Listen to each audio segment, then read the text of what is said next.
अस्सलाम वालेकुम, welcome back to हबीबास lecture. आज की वीडियो लेक्चर बहुत इंपॉर्टेंट होने वाला है, स्पेशली आईसीएस स्टूडेंट्स के लिए।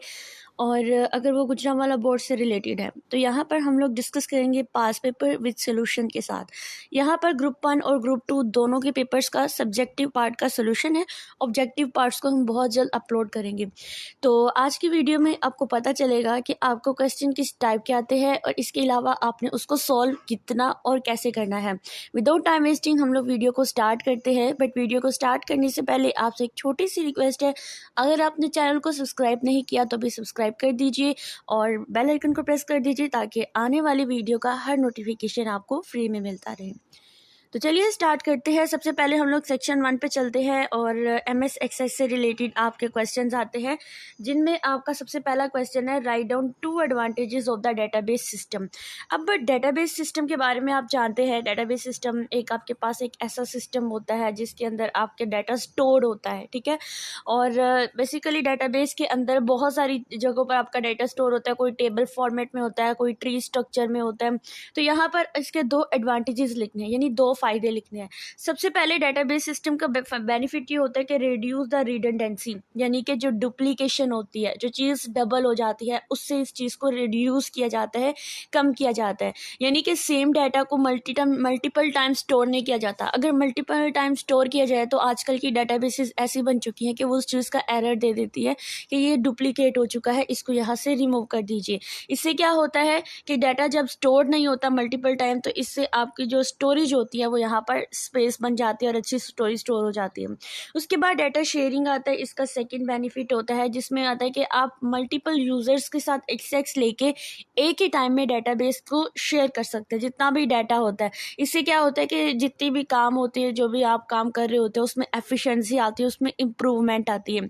जब आप ये काम जाकर आगे आईटी या सीएस में करेंगे ना, तो आपको प्रोजेक्ट बनाना पड़ेगा और वहाँ पर आप इन चीज़ों का यूज़ करेंगे तो आपको बहुत मज़ा आएगा इसको करते हुए, ठीक है। नेक्स्ट आपके पास क्वेश्चन नंबर 2 है, in which condition do you need to create a composite key in a relation. एक रिलेशन के अंदर, रिलेशन किसको बोलते हैं, जो टेबल होता है उसको रिलेशन बोलते हैं। उसके अंदर कंपोजिट जो की होती है उसको क्रिएट करने की क्या कंडीशन होती है, अपने आंसर्स को आपने जस्टिफाई करना है।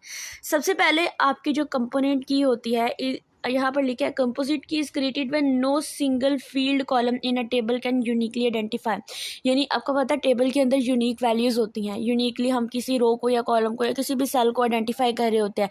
स्पेशली अगर आपको किसी आईडी के थ्रू, जैसे आप पता होगा, उसके ऊपर आप फिर प्राइमरी की लगा देते हैं किसी यूनिक चीज़ को आपने जब आइडेंटिफाई करना होता है। तो जब आपके एक टेबल के अंदर 2 चीज़ें यूनिक हो या 2 से ज़्यादा हो, या आपको पता ही ना हो कि ये यूनिक इनमें है क्या, तो उस टाइम पे आप कंपोजिट की लगाते हैं। तो composite is created when no single column in table can uniquely identify each record. किसी भी रिकॉर्ड को वो यूनिकली आइडेंटिफाई ना कर रहा हो तो उस केस में आप कंपोजिट की लगाते हैं।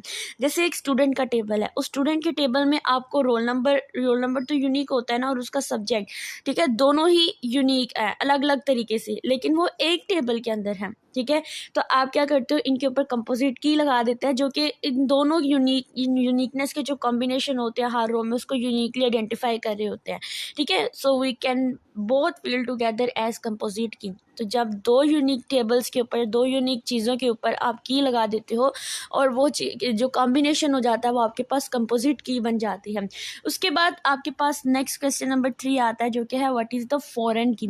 अब फॉरेन की आपको पता है कि एक आपके पास एक ऐसी की होती है जो किसी ऐसे टेबल के साथ लगी होती है जो कि प्राइमरी की को रेफर कर रही होती है। जैसे आपके पास अगर मैं कहती हूँ कि ये एक टेबल है, ठीक है, और इसी तरह आपके पास दूसरा टेबल है। अब इस टेबल के अंदर आप कह लें कि आप किसी डिपार्टमेंट की ले लें या स्टूडेंट की आईडी ले लें, तो आईडी इसके अंदर यूनिक है, लेकिन वही चीज़ जो होती है वो इसके अंदर भी आ रही है, ठीक है। यानी एक तरह के 2 टेबल्स हैं और इस तरह से रिप्रेजेंट कर रहे हैं, तो आप क्या करोगे, इसके ऊपर प्राइमरी की लगा दोगे और इस वाले के ऊपर जो है वो इसको रेफर कर दोगे, ये इस प्राइमरी की से आया। यानी कि प्राइमरी जो फॉरेन की होती है, आपके पास किसी टेबल के अंदर एक ऐसी फील्ड होती है जो कि आपके दूसरे टेबल की आईडी को रेफर कर रहा होता है, और उस दूसरे टेबल की आईडी के ऊपर प्राइमरी की लाजमी लगी होती है, ठीक है। और ये जो आपको आंसर लिखा हुआ है, आपने इसी आंसर को यहाँ पर जो है वो एक्सप्लेन कर देना अपने पेपर के अंदर। उसके बाद हम नेक्स्ट चलते हैं। नेक्स्ट आपका क्वेश्चन नंबर 4 आता है जिसमें आता है differentiate between the relation and relationship. अब रिलेशन आपके पास एक रिलेशनल डेटाबेस के अंदर टेबल होता है, ठीक है, जो कि रोज एंड कॉलम्स की फॉर्मेट में डाटा को स्टोर करता है, जैसे स्टूडेंट का टेबल कह सकते हैं आप लोग। लेकिन रिलेशनशिप क्या आता है, लॉजिकल लिंक होता है दो टेबल्स के दरमियान में। अब मैं आपको सिंपल इसको डायग्राम बताकर समझाती हूँ। देखो ये आपके पास एक टेबल है, इसके अंदर रोज है, कॉलम्स हैं, ठीक है। अब ये टेबल क्या है, ये आपके पास रिलेशन है, टेबल को ही रिलेशन बोलते हैं। अब यहाँ पर आपके पास दूसरा टेबल आ गया, जैसे हमने प्राइमरी की फॉरेन की बात की थी ना, तो वो दोनों एक दूसरे के साथ लिंक कर रहे थे। जो प्राइमरी की है वो तो रेफर कर रहा होता है और फॉरेन की रेफर कर रहा होता है प्राइमरी की से। तो इसी तरह से किसी न किसी तरह लॉजिकल तरीके से एक दूसरे से कनेक्टेड होते हैं। तो ये जो कनेक्शन होता है ना, ये जो एक लिंक के थ्रू एक दूसरे से कनेक्ट होते हैं, तो ये रिलेशनशिप होता है। जैसे अगर सिंपल रियल लाइफ एग्जांपल की बात लेते हैं रिलेशनशिप की, तो क्या होगा कि जैसे एक लड़की है और एक लड़का है। अब उन दोनों के दरम्यान में जब इंगेजमेंट हो जाती है तो एक रिलेशनशिप में आ जाते हैं, यानी कि आप कह लें कि वो लड़की टेबल है और एक लड़का एक टेबल है। तो ये दोनों टेबल जब आपस में इंगेज हो जाते हैं, आपस में एसोसिएट हो जाते हैं, आपस में लिंक्ड हो जाते हैं, तो ये एक रिलेशनशिप बन जाता है। तो ये आपके पास यहाँ पर रिलेशनशिप की एग्जाम्पल और रिलेशनशिप की डेफिनेशन, ठीक है। उसके बाद नेक्स्ट आपके पास आता है क्वेश्चन नंबर 5, जिसमें है what is the main purpose of partitioning data distribution strategy. Partitioning, देखो पार्टीशनिंग का जो नाम है ना, वो पार्ट से जाहिर है। पार्ट का मतलब होता है छोटे छोटे पार्ट्स के अंदर पार्टीशनिंग करते हैं। जैसे आपको कहा जाता है कि आपको हेयर स्टाइल बना रहे हो, अब उस हेयर स्टाइल में क्या होता है, आप कहते हैं कि पहले इतने हेयर्स की पार्टीशनिंग करो, छोटे छोटे पार्ट्स के अंदर करो, फिर आप इसकी बीड्स बनाओ, फिर इस तरह से करो। तो इसी तरह से पार्टीशनिंग भी होती है डाटा की। आपके पास बहुत बड़ा डाटा है, आप उसको छोटे छोटे चंक्स के अंदर, छोटे छोटे पार्ट्स के अंदर जब आप उसको पार्टीशनिंग कर देते तो वो चीज़ आपकी पार्टीशनिंग में आ जाती है, ठीक है। तो यहाँ पे what is the main purpose of partitioning data distribution strategy, इसका मतलब क्या होता है कि आपने डेटाबेस के अंदर जो डाटा होता है उसको डिफरेंट पार्ट्स के अंदर, डिफरेंट पार्टीशंस के अंदर जब आप उसको डिवाइड कर देते हो तो वो आपकी पार्टीशनिंग होती है। और इसका मेन पर्पस क्या होता है, इसकी हम आंसर को जस्टिफाई करते हैं। The main purpose of the partitioning data distribution strategy is to divide a database into smaller parts, यानी कि इसका मेन पर्पस क्या होता है कि डेटाबेस के अंदर जो डाटा होता है उसको स्मॉलर पार्ट्स के अंदर डिवाइड कर दो and distribute them across the different locations और सर्वर्स, और इसको डिफरेंट सर्वर्स और लोकेशंस के ऊपर जाकर स्टोर करा दो या उसको डिफरेंट डिस्ट्रीब्यूट कर दो, ठीक है। दिस इम्प्रूव द परफॉर्मेंस, आपके सिस्टम की परफॉर्मेंस को इम्प्रूव करता है, reduce the load as a single server and allow parallel access to different parts of data. देखो इसकी एक और एग्जांपल मैं आपको एक्सप्लेन करती हूँ। जैसे आप यहाँ पर ले ले, आपका कंप्यूटर है और लैपटॉप है, कुछ भी है, आपने डाटा स्टोर कराना। अब वो डाटा इतना बड़ा है कि आपके मतलब अगर आप स्टोर कराओगे तो आपकी स्पीड स्लो हो जाएगी। तो आप क्या करोगे कि डिफरेंट जगह के ऊपर उसको स्टोर करा दोगे, छोटे छोटे पार्ट्स के अंदर डिवाइड करके, या उसको आप जिप फोल्डर के अंदर कन्वर्ट करके जो है ना वो स्टोर करा दोगे। इससे क्या होगा कि आपके सिस्टम की परफॉर्मेंस भी इम्प्रूव होगी, ना कि वो स्पीड स्लो होगी, ठीक है। और आपका जो डाटा को लोड होने का टाइम होता है वो सारा रिड्यूस हो जाएगा। तो पार्टीशनिंग के बहुत बड़े जो है वो बेनिफिट्स होते हैं, ठीक है। ये आपने बात याद रखनी। उसके बाद हम चलते हैं, नेक्स्ट क्वेश्चन है आपके पास what is the atomic value. आपके पास एटॉमिक वैल्यू क्या होती है, किसी भी टेबल के अंदर जो आपका सेल होता है वो किसी ना किसी सिंगल वैल्यू के ऊपर कंटेन कर रहा होता है, ठीक है। उसकी कोई ना कोई एक ऐसी वैल्यू होती है जो इनडिविजिबल होती है। तो वो जो वैल्यू होती है ना वो आपके पास एटॉमिक वैल्यू होती है। वो जो खास वैल्यू होती है ना वो एटॉमिक वैल्यू होती है। जैसे अगर एक फ़ोन नंबर है तो वो जो फ़ोन नंबर है उसके अंदर सिर्फ आप फ़ोन नंबर ही स्टोर करोगे ना। जैसे हम यहाँ पर एक टेबल बना देते हैं, अब इस टेबल के अंदर आप कह लें कि ये किसी स्टूडेंट का रिकॉर्ड एंटर करना है, ठीक है। यहाँ पर लिखा हुआ है स्टूडेंट, अब इसकी वैल्यू आप क्या रखोगे, स्टूडेंट नेम है तो स्टूडेंट का नाम ही होगा ना। ये नहीं कि स्टूडेंट नेम के अंदर आप जाके स्टूडेंट के किसी सब्जेक्ट का नेम लिख दो, ऐसा तो नहीं होगा। स्टूडेंट नेम के अंदर आप स्टूडेंट नेम की वैल्यू ही स्टोर कराओगे। यहाँ पर अगर फ़ोन नंबर का फील्ड है तो यहाँ पर आप फ़ोन नंबर ही स्टोर कराओगे। अगर यहाँ पर कोई सब्जेक्ट का नेम है तो आप यहाँ सब्जेक्ट का नेम ही स्टोर कराओगे। तो हर सेल जो होता है आपके टेबल के अंदर वो एक यूनिक वैल्यू रखता है, यानी कि उसकी अपनी एक खास वैल्यू होती है। तो वो चीज़ जो होती है वो आपके पास जो वैल्यू होती है उसको एटॉमिक वैल्यू कहते हैं। I hope so you will be understand this very well, ठीक है। उसके बाद हम चलते हैं क्वेश्चन नंबर 7 की तरफ, जिसमें आता है what is the database wizard. Database wizard आपके पास MS Access के अंदर एक स्टेप बाय स्टेप टूल होता है जो कि यूज़र्स आपको कंप्लीट डेटाबेस क्रिएट करने में हेल्प करता है। ठीक है, कोई भी डिज़ाइन कोई भी चीज़ होती है उसके बगैर जब आप MS Access को ओपन करते हैं ना, तो उसमें आप देखेंगे कि जब स्टार्ट मेन्यू होता है ना, उसमें डिफरेंट किस्म के आपको डिज़ाइन मिल रहे होंगे, डिफरेंट किस्म की आपको चीज़ें मिल रही होंगी, फॉर्मेटिंग मिल रही होगी।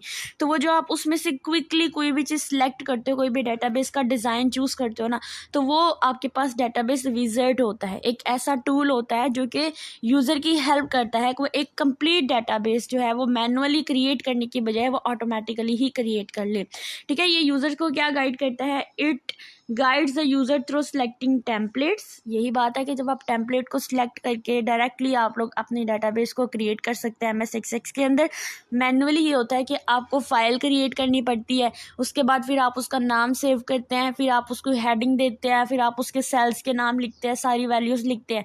लेकिन जो आप टेम्पलेट के थ्रू सेलेक्ट करके ऑटोमेटिकली काम कर रहे होता है ना, वो आपके पास क्या होता है, डेटाबेस विज़ार्ड होता है। ठीक है, जो कि जैसे रेडीमेड चीज़ें मिल जाती है ना, बस उसके अंदर वैल्यू ऐड करनी होती है, बाकी हर चीज़ आपके पास अवेलेबल होती है। इसी तरह से आपके पास MS Access हो गया, MS Word हो गया, MS Excel हो गया, पावर पॉइंट हो गया, इनके अंदर आपको रेडीमेड जो होते हैं वो टेम्पलेट्स आजकल मिल जाते हैं।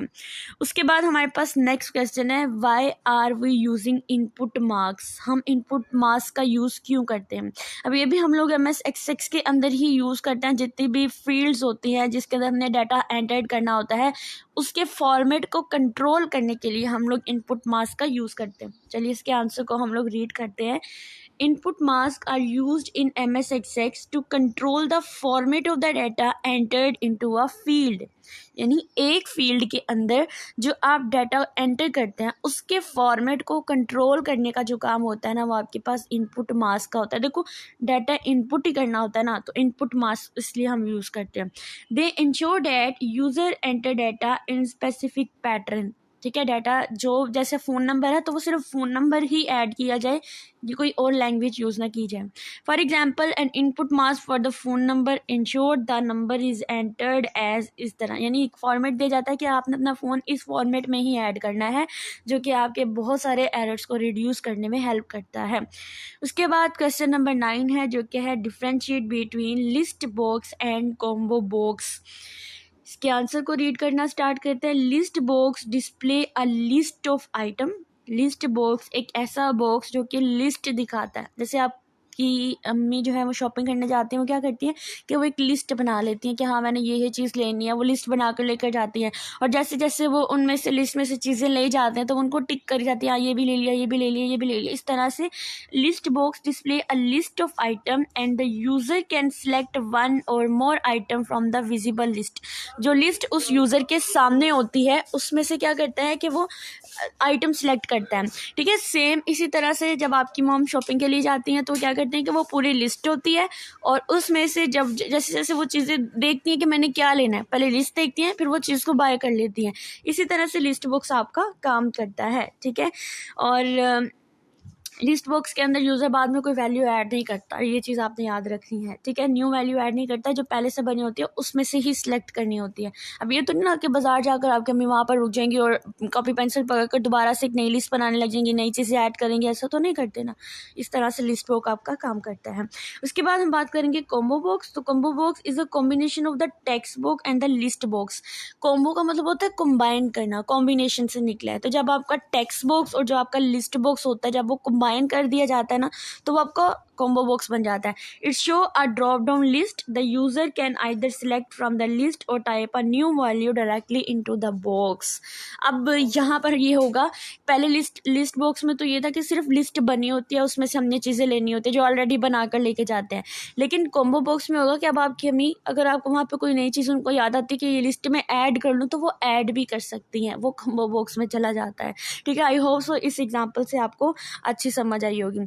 उसके बाद नेक्स्ट चलते हैं क्वेश्चन नंबर 10 की तरफ। ठीक है, और आपका जो question number next question sorry यहाँ पर आपका MS Access का पार्ट जो है वो कंप्लीट हो चुका है।